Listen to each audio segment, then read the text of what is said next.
Buenas tardes con todos. Mi nombre es Andy Sánchez y actualmente soy estudiante de la carrera de Comercio Exterior de la Universidad de las Fuerzas Armadas ESPE.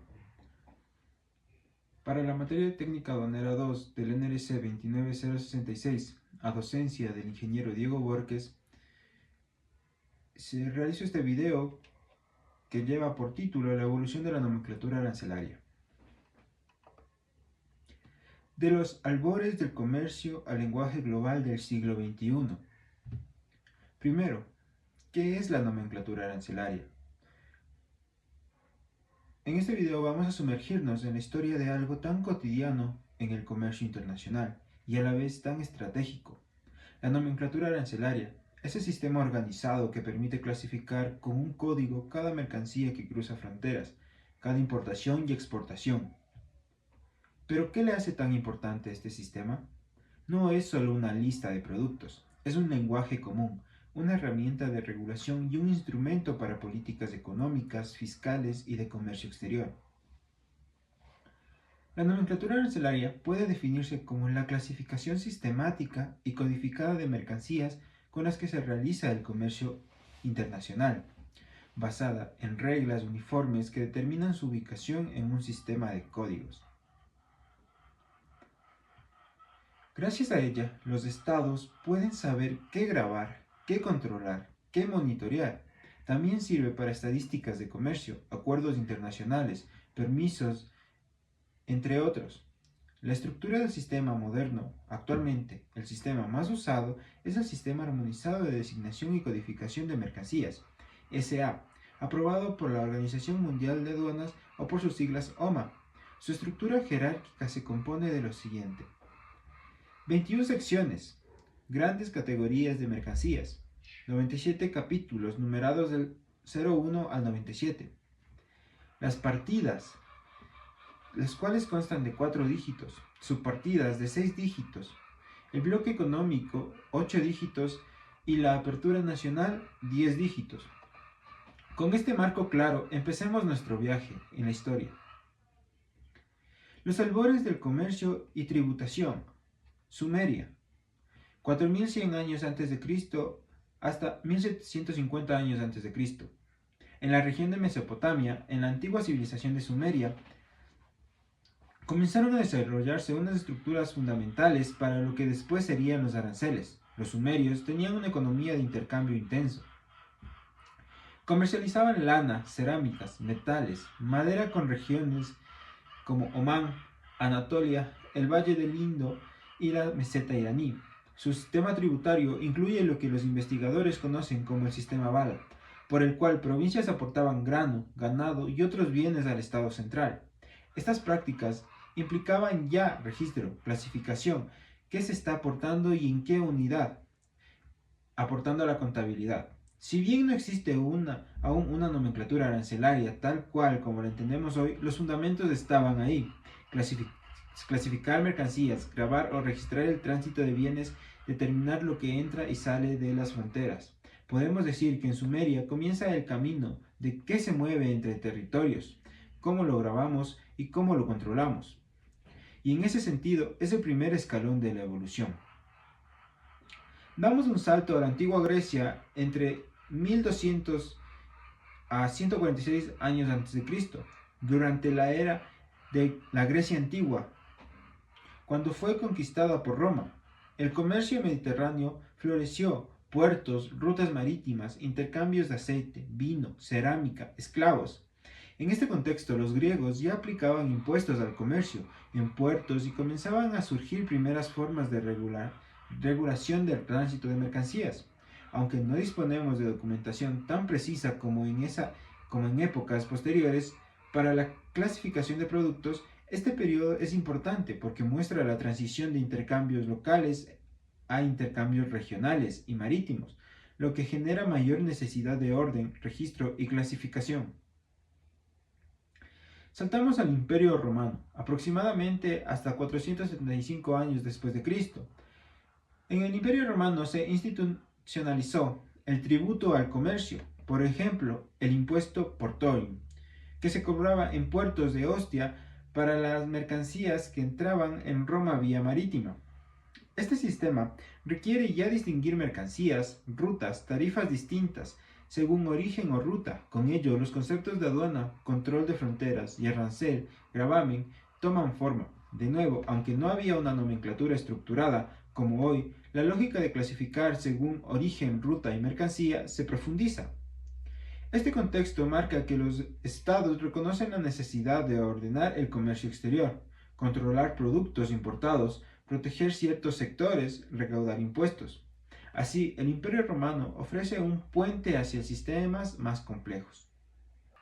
Saltamos a la Edad Media y el sistema feudal hasta el siglo XVII. Durante la Edad Media, los señores feudales, reinos, ciudades, estados, cobraban peajes, derechos de paso, impuestos sobre mercancías, personas, transporte. Estos derechos tienen nombre de pontazgo o portazgo. Es una era de fragmentación, pero también de gran relevancia. Los intercambios se multiplican, los mercados se expanden y el comercio además de local se vuelve regional. Esto fuerza un orden mayor. ¿Qué mercancía cruza? ¿Qué tasa pagará? ¿Qué ruta usó? Por tanto, las bases para la aduana moderna se siguen asentando. El periodo colonial y el almojarifazgo, con la expansión marítima europea, los imperios coloniales implementan sistemas de impuestos al comercio internacional. En España aparece el impuesto conocido como almojarifazgo, que gravaba las mercancías que entraban o salían del reino. En el continente americano, por ejemplo, en el Virreinato del Perú, este sistema aplicó como principal impuesto aduanero en 1773. El virrey Manuel Amat y Junyent dictó el Reglamento del Comercio y Organización de Aduanas, estableciendo la primera oficina aduanera y un arancel colonial de importación-exportación. Este sistema ya muestra claramente separación entre importación y exportación, estableciendo tasas fijas o porcentuales, control de rutas marítimas y puertos. Así se consolida el concepto de aduana estatal moderna y de clasificación mercantil para efectos impositivos. Los nuevos estados y los aranceles nacionales, post-independencia. Tras la independencia, de principios del siglo XIX, los nuevos estados latinoamericanos heredaron los sistemas coloniales y los adaptaron. En el caso de Perú, entre 1821 y 1830 se dictaron reglamentos de comercio con derechos ad valorem, porcentajes sobre el valor y específicos, cantidad por unidad. Por ejemplo, en 1926, un derecho del 30% sobre importaciones normales y hasta 80% para productos que competían con la industria local. Este es un camino clave. El arancel ya no es solo recaudatorio, sino también proteccionista. Los estados utilizan la clasificación de mercancías para determinar qué productos deben pagar más, competidores de la industria local o menos las materias primas. Comienza claramente el uso de la nomenclatura como herramienta de política comercial. Llegamos al siglo XIX, de la revolución industrial al proteccionismo selectivo. Durante el siglo XIX, el comercio mundial se transforma. Con la revolución industrial, los países industriales importan materias primas y exportan manufacturas. Los países latinoamericanos sufren el dilema, proteger la industria naciente o abrirse al nuevo mundo. En el Imperio Austrohúngaro, en 1882 se promulgó un arancel de aduanas que clasificaba mercancías basándose en las grandes divisiones naturales establecidas por la ciencia: estado natural, preparados alimenticios, materias primas, industria química, maquinaria, etc. Este sistema es significativo porque ya no es solo impuesto, sino clasificación mercantil sistemática. Con base científica, se da un gran paso hacia la nomenclatura.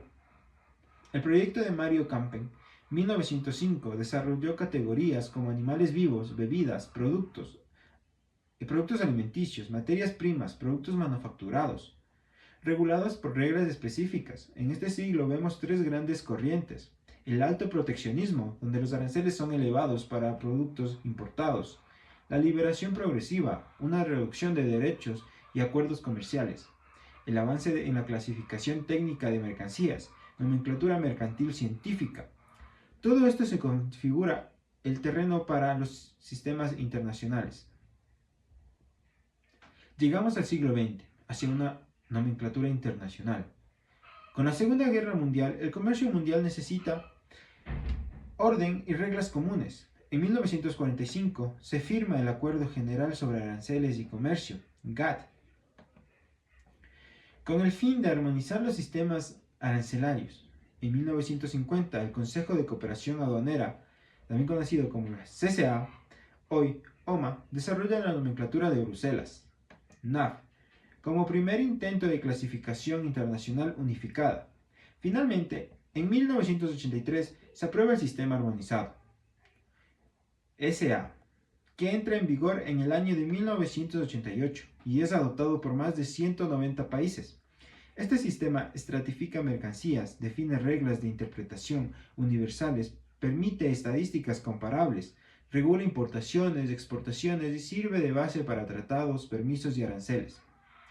La era moderna de la nomenclatura arancelaria, hoy conocida como el sistema armonizado, es la columna vertebral del comercio internacional. Los países lo utilizan para aplicar desgravaciones arancelarias en tratados de libre comercio, controlar mercancías peligrosas, tecnológicas, farmacéuticas mediante códigos específicos, gestionar estadísticas de comercio con homogeneidad.